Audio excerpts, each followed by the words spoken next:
சம்பந்தி அம்மா நீங்களா? வாங்க உள்ள வாங்க. வெண்ணிலா நீயும் வா. பேசாத. சம்மந்தியா சம்மந்தி? இப்படி தராதரம் தெரியாத குடும்பத்துல சம்பந்தம் பண்ணதுக்கு என் புத்தியை நான் செருப்பால் அடிச்சுக்கணும். அம்மா ஒண்ணும் தெரியாத அப்பாவியா இருந்த என் பிள்ளைய மயக்கி பொய் சொல்லிதானே நீங்க இந்த கல்யாணத்தையே நடத்துனீங்க. அன்னைக்கே உன் பொண்ணை நான் அடிச்சு விரட்டி இருந்தா என் பிள்ளை இன்னைக்கு இப்படி பண்ணிருப்பானா? குடும்பமான போயிடக்கூடாது, வீட்டு கௌரவம் போயிடக்கூடாதுன்னு பல்ல கடிச்சுக்கிட்டு ஒண்ணும் இல்லாம உன் வீட்டுல இருந்து வந்தவள என் குடும்பத்துல நான் சேர்த்துக்கிட்டேன் பாரு. அதுக்கு நல்ல நன்றி கடன் காமிச்சிட்டீங்க.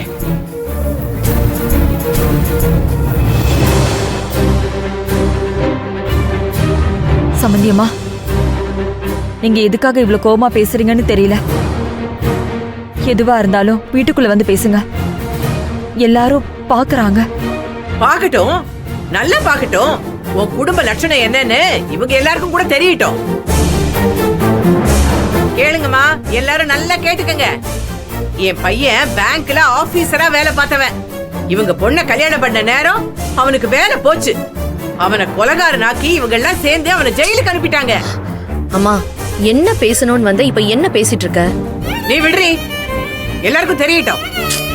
இந்த அநியாயத்தை நீங்க எல்லாருமே கேளுங்க.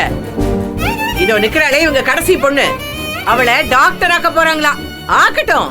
ஆனா அதை எப்படி ஆக்கணும்? இவங்க சொந்த காசுல ஆக்கணும். இவங்க என்ன பண்ணிருக்காங்க தெரியுமா? இவங்க பொண்ணை தூண்டி விட்டு அவ மூலமா ஏன் பிள்ளைய தூண்டி விட்டுருக்காங்க. பேங்க்ல ஆபீசரா வேலை பார்த்தவன் இவளுக்கு காலேஜ் ஃபீஸ் கட்டுறதுக்கு என் வீட்டுல தன்னோட சொந்த வீட்லயே காசு திருடிட்டான்.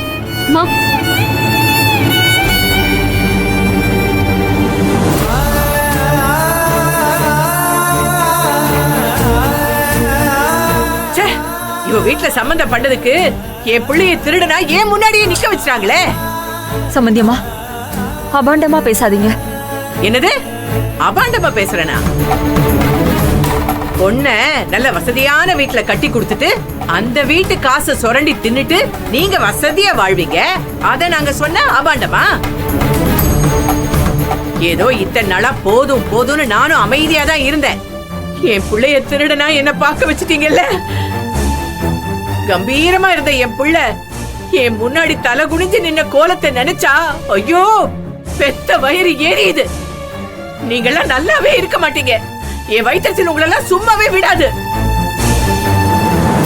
இல்ல நான் தெரியாம தான் கேக்குறேன்.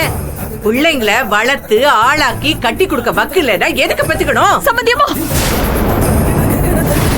மனசாட்சி இல்லாம இப்படி ஊருக்கு முன்னாடி அசிங்கமா பேசுறீங்களே. உங்க வீட்லயே வயசுக்கு வந்த ஒரு பொண்ணு இருக்கா, அத மறந்துட்டு பேசாதீங்க சம்பந்தி. ஏய், ஏன் பொண்ணை பத்தி பேசுறதுக்கு நீ யாரு? அவளை ராணி மாதிரி வளர்த்திருக்கேன். உங்கள மாதிரி எந்த வசதியான வீட்டுல என் பொண்ணை கட்டி கொடுத்துட்டு நாம உட்கார்ந்து வாழலாம் நினைச்சு என் பொண்ணுங்களை நான் வளர்க்கல. மா என்னம்மா, வா போலாம். அவங்கள திட்டுறேன்னு நீ நம்ம குடும்பத்தை பத்தி தான் பேசிக்கிட்டு இருக்க. இல்லடி, அவங்க எவ்வளவு பேசுறாங்க பாரு. சரி வாமா, வா அப்புறம் பாத்து. வாமா வான்னு சொல்றேன்ல. இங்க பாருங்க, ஏதோ பொண்ணுங்க வெள்ளையும் சொல்லையுமா இருக்காங்களேன்னு இந்த குடும்பத்துல மட்டும் சம்பந்தமே பண்ணிடாதீங்க. உங்க புள்ள சொத்துன்னு எல்லாத்தையும் உருவிட்டு உங்களை நடு ரோட்ல நிறுத்திடுவாங்க. வாமா வாமா போலாம். இருக்கு, நான் சும்மா விட மாட்டேன். இப்படி ஊரே பாக்குற மாதிரி அசிங்கப்படுத்திட்டு போயிட்டாங்களே. இதுக்குதான் நான் வேணான்னு சொன்னேன். கேட்டீங்களா? ஐயோ ஐயோ ஐயோ. அம்மா அம்மா அம்மா அம்மா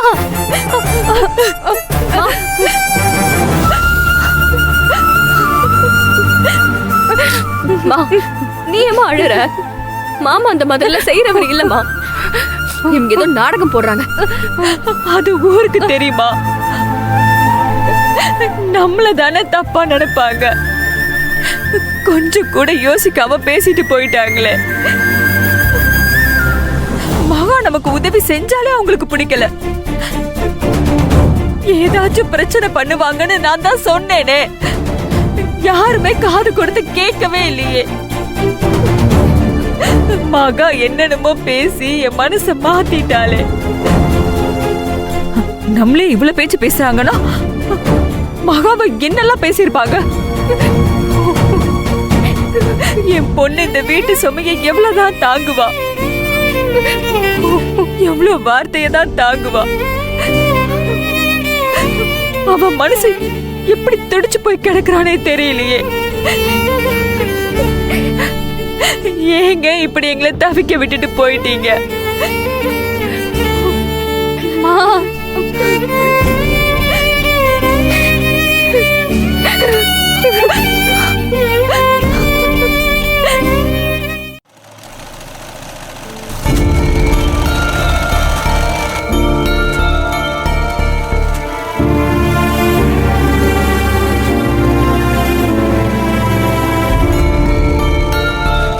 மகா, என்னாச்சு மகா? பணம் கிடைச்சதா?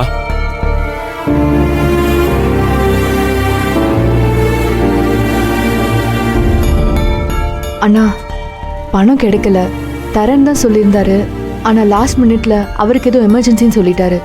சாரி. நீ எதுக்குமா சாரி சொல்ற? வேற ஏதாச்சும் வழி கிடைக்குதான்னு பாப்போம்.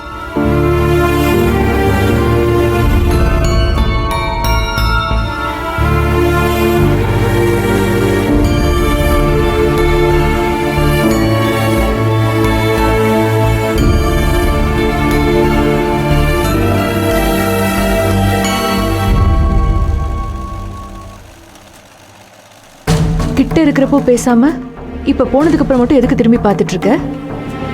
என்ன இருக்கு பேச விஜய்? எனக்கு எவ்வளவு வேதனையா இருக்கு தெரியுமா? வழி கிடைக்கும்னு சொல்லிட்டு போறாரு, ஆனா இவர் செஞ்ச வேலைக்கு பழிய ஏத்துக்கிட்டு நான் நின்னுகிட்டு இருக்கேன். அத்தை காலையில என்னெல்லாம் பேசினாங்க தெரியுமா? அவரால என் முகத்தை நேரா பார்க்க கூட முடியல. கொஞ்சம் கூட யோசிக்காம இப்படி அவரால எப்படி செய்ய முடிஞ்சதுன்னு உள்ளுக்குள்ள எனக்கு உறுத்திக்கிட்டே இருக்கு. இல்ல மகா, அண்ணன் யோசிக்காம எதையுமே செய்ய மாட்டாரு. உன்னை பத்தி யோசிச்சனாலதான் அவர் இப்படி செஞ்சிருக்காரு. நீ சும்மா இப்படி பேசாத விஜய். இந்த விஷயத்துல யார் அவருக்கு சப்போர்ட் பண்ணாலும் நான் அதை ஏத்துக்க மாட்டேன். இப்ப அண்ணனுக்கு சப்போர்ட்டா நிக்க வேண்டியதே நீதான் மகா. ஏன்னா நீ படுற கஷ்டத்தை பார்க்க முடியாம உனக்காக தான் அண்ணன் அவரோட சொந்த வீட்லயே சொந்த பணத்தையே திருடுற அளவு போயிருக்காரு. நீயும் எல்லாரும் மாதிரியும் என்னால தானே என் மேல பழி போடுறியா? அது எப்படி மகா நான் சொல்லுவேன்?